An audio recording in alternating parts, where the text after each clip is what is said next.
সুপ্রভাত বন্ধুরা, পিকুস ডেইলি ব্লগের এই শনিবারের সকাল 9টা থেকে সারাদিনের ব্লগ চালু করলাম। বড়দেরকে প্রণাম ও ছোটোদেরকে অনেক ভালোবাসা দিই। আশা করি আমার সকল বন্ধুরাই ভালো আছেন আর আমরাও ভালো আছি। সঙ্গে থাকুন, সারাদিন দেখতে থাকুন।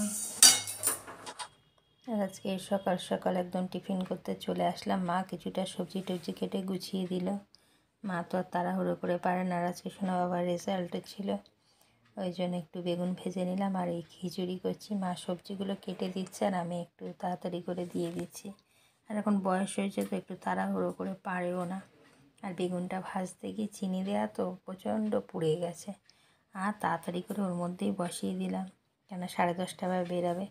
আর এদিকে চাটাও বসিয়ে দিয়েছি, সকালের রোজকার মতনই লিকার চা। আপনাদের দাদাও নাইট ডিউটি সেরে চলে এসছে, এখন চাটা দেবো। খিচুড়িটা একটু সম্বার দিয়ে রেডি করে নিয়ে, আর এদিকে খিচুড়িটা সবে জাল উঠছে আর ওদিকে চাটা ছেঁকে নিয়ে একটু আপনাদের সাথে শেয়ার করলাম। আর এখন চাটা ছেঁকে নিয়ে আমাদের তিনজনের, মা, আমি আর সোনার বাবা, আমরা তিনজনেই চা খাবো আজকে। সোনা বাবা বলছে চা খাবে না, একটু বিস্কুট খেয়েছে আর এই খিচুড়িটা টিফিন খেয়ে যাবে স্কুলে আজকে। আর আজকে আমিও যাব, পরীক্ষার মধ্যে তো যেতে পারিনি শরীর খারাপের জন্য, কিন্তু আজকে যাব রেজাল্টের দিনে। আর এদিকে খিচুড়িটাও হয়ে গেছে, আপনাদের দাদাকে দিয়ে দিলাম সমস্ত ফুলকপি আলু দিয়ে সবজি দিয়ে একটু খিচুড়ি। এদিকে সোনাকে আমি খাইয়ে দিচ্ছি, এরপর রেডি হব। আর অনেক দিন পর যেহেতু নিচে নেমেছি, তাই একটু ভগবান আপনাদের সাথে শেয়ার করলাম, কেননা সবসময় তো এখন আর সিঁড়ি ভেঙে নামছি না, তাই একটু আজ ভগবানকে আপনাদের সাথে অনেক দিন পরে শেয়ার করলাম। আর তারপরে তো মা রেজাল্ট নিয়ে চলে আসলাম, মোটামুটি ওর রেজাল্টটা হয়েছে। আর এদিকে মা রান্নাও বসিয়ে দিয়েছে, পেঁপে দিয়ে মুগের ডাল ছিল আর পেঁপে ঘন্ট, উচ্ছে ভাজা। এদিকে ইন্ডাকশানে ভাতটাও মা বসিয়ে দিয়েছে।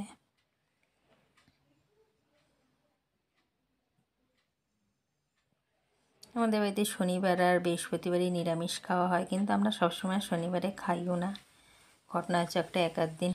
আর পেঁপে দিয়ে ডালটাও হয়ে গেছে, আর পেঁপেটা নষ্ট হচ্ছিলো দেখে মা একটু সর্ষে শুকনো লঙ্কা ফোড়ন দিয়ে কিছুটা পেঁপে ছিল ওটাকেও ঘন্ট করে নিচ্ছে।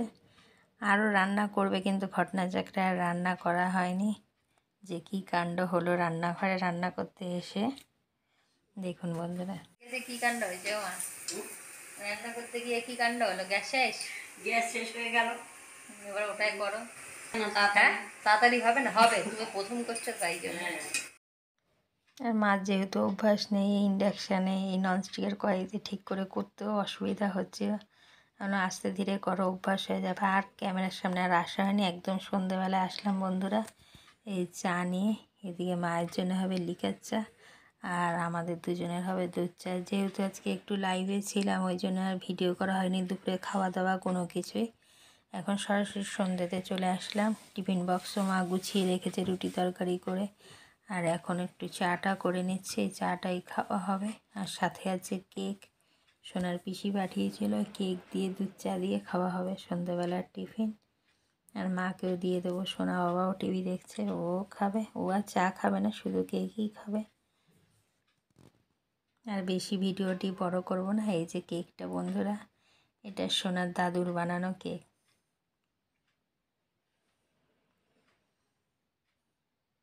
কেকটাকে আগে কেটে নিই, একদম কাজু কিশমিশ দিয়ে পুরো ভর্তি কেকে, মানে কাটতেও অসুবিধা হচ্ছিলো, মোরব্বা সমস্ত কিছু দিয়ে। এখন কেক দিয়ে চা দিয়ে খেয়ে নেবো। আর ওদিকে আমার লাইভও চলছে, ওই জন্য আজকের ভিডিওটি ছোট্ট ভিডিও। আর বন্ধুরা এই ছোট্ট ভিডিওটি আজকের কীরকম লাগলো অবশ্যই কমেন্ট করে জানাবেন। আর রাত্রের ডিনারে ছিল রুটি আর কুমড়ো আলুর তরকারি। ভালো লাগলে লাইক কমেন্ট এবং শেয়ার করবেন। পরে একটি সুন্দর ব্লগে দেখা হবে। শুভরাত্রি বন্ধু।